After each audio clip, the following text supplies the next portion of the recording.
But we are here in Copenhagen, Denmark, where more than 15,000 participants from 190 countries are taking part in the 2-week climate change summit.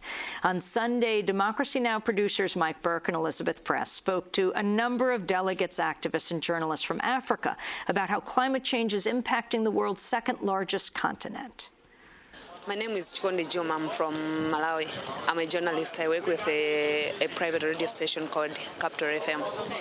Yeah, Malawi being a developing country, it is affected in many ways. It is an agro-based economy.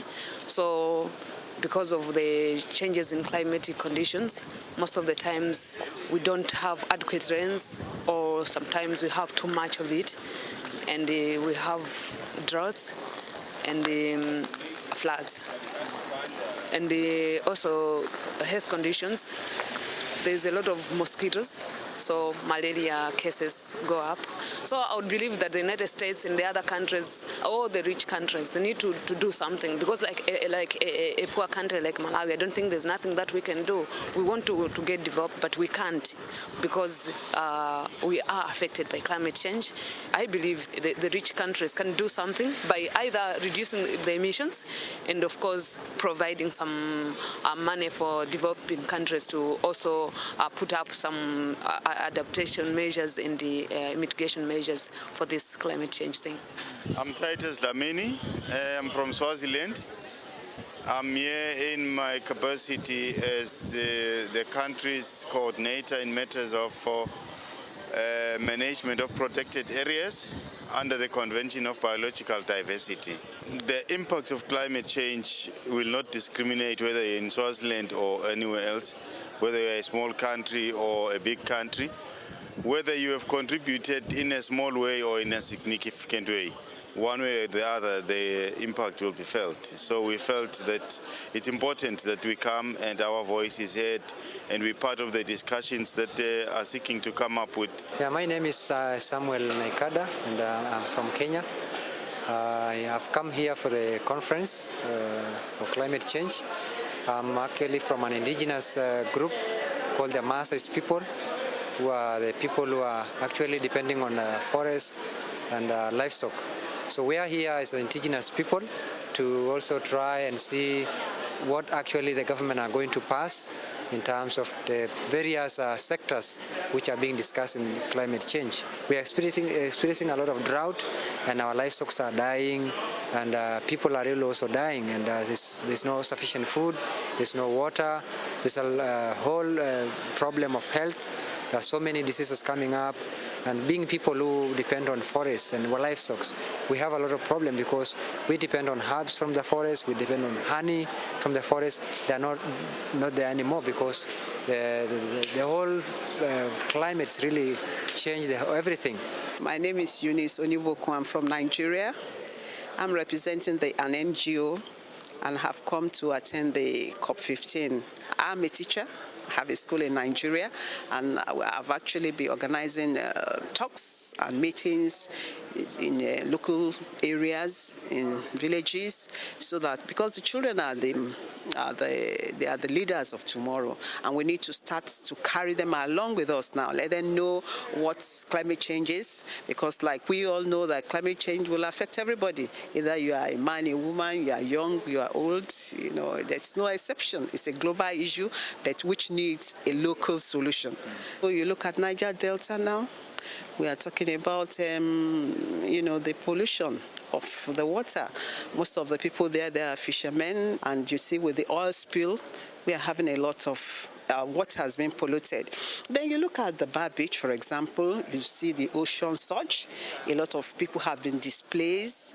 And you look at areas like in the north, there's a lot of encroachments of deserts. And this is affecting, both food production, when you look at the aspect of security, then even the health aspect of it. You have a lot of people dying of droughts, because there's no enough water, for even the camels, the animals like the cows, and it's really affecting food security and production.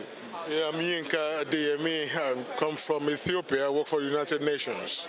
Hopefully something will come up around adaptation around mitigation, around finance, around technology transfer for Africa. Because by 2050 or so, we are told that many coastal cities in African countries may disappear. So we are not we are not about to just sit tight and let this happen without a fight. I'm Timothée Kagombe from Cameroon. In Africa, and particularly in Cameroon, my country, the most problem we have is the problem of poverty. We don't have a lot of money to fight against, to mitigate the effect of climate change. So we need something good to help us to fight against the effects of climate change. My name is Isabella Masinde. I come from Kenya. I work for an NGO known as African Wildlife Foundation, but I have been asked by the Kenyan government to come here as an advisor, a technical advisor on climate change. And one of the issues that we feel must be addressed by this meeting is the issue of adaptation, compensating the African nations to be able to adapt to the effects of climate change, because Africa has done very little to cause this problem. So we feel that the developed nations who are responsible for causing most of the global warming should support African countries so that they can adapt to the effects of climate change. But when we had drought last year in Kenya, prolonged drought, people had to move to places where they thought they could find grazing lands for their livestock.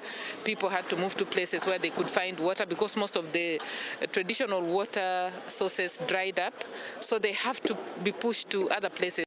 Either the species have to move high up in the mountains, and also people move, trying to do farming in places where they are not supposed to, like on the hilltops.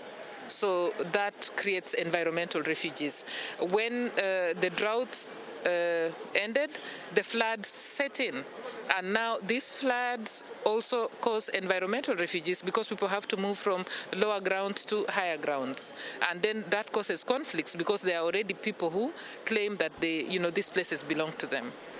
African delegates, journalists, observers coming into the UN Climate Change Conference on Sunday, coming to get their credentials, waiting outside because of a bomb threat. Well, actually, it was a suitcase that people were concerned no one had claimed. That took hours of people standing outside. So Democracy Now!'s Elizabeth Press and Mike Burke used the opportunity to speak to some of the hundreds of people who had gathered there.